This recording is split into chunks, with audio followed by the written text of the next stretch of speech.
جی آج 25 نومبر ہے اور 24 نومبر کو فائنل کال کی احتجاج کی کال تھی پاکستان تحریک انصاف کی جانب سے اسلام آباد میں، اور اس حوالے سے پورے پنجاب میں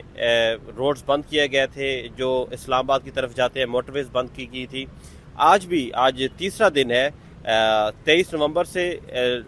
جو ہے وہ رستے بند ہیں، موٹر ویز بند ہیں، داخلی اور خارجی رستے بند ہیں، کوئی لاہور کے اندر داخل نہیں ہو سکتا، کوئی لاہور سے باہر نہیں جا سکتا۔ اسی طرح ملتان میں بھی اسی طرح کی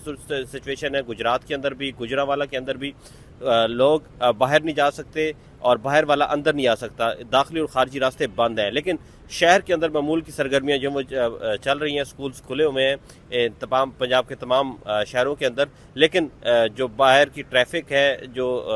اسلام آباد مطلب موٹر وے کی طرف جانے والے جو لوگ ہیں وہ نہیں جا سکتے۔ تو یہ اس وقت سچویشن ہے، آج تیسرا روز ہے اور پورا پنجاب جو ہے وہ کہیں پہ بھی آ جا نہیں سکتا۔ یہ سچویشن ہے احتجاج کے حوالے سے پاکستان تحریک انصاف کے جو ہے فائنل احتجاج کی کال دی گئی تھی۔ آج کہا جا رہا ہے کہ پاکستان تحریک انصاف کے جو لاہور کے جو رہنما ہیں وہ بتی چوک پر دوبارہ پہنچیں گے اور کوشش کریں گے کہ یہاں سے وہ اسلام آباد کی طرف روانہ ہو سکے قافلے کی صورت میں۔ کہا یہ جا رہا تھا کہ اس سے پہلے جو حکمت عملی تھی کہ یہاں سے سلمان اکن راجہ، امتیاز شیخ جو لاہور کے صدر ہیں، ان کے ساتھ ہمراہ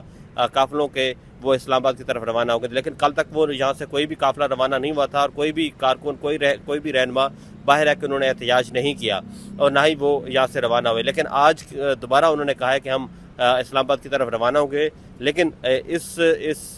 سچویشن کے حوالے سے لاہور سمیت پنجاب کے دیگر شہروں میں جو اس وقت رستے بند ہیں، کوئی بھی موٹر وے پہ نہیں جا سکتا، کوئی لاہور نہیں آ سکتا۔ اس طرح کی سچویشن ہے اس وقت لاہور کے اندر اور لاہور کے دیگر شہروں میں۔